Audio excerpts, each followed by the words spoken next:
How can a PV plant still profit with negative prices? Our Bulgaria project holds the answer.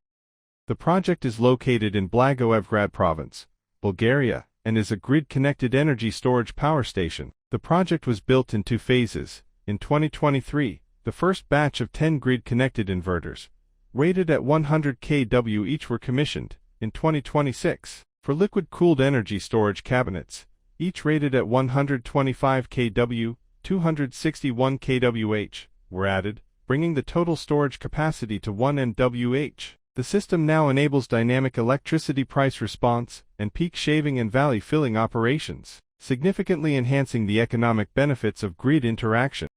Through the Bluesun system monitoring cloud platform, we can view and analyze daily data fluctuations, and the entire system operates flawlessly. The underlying data visualizations demonstrate the tangible economic benefits delivered to the client.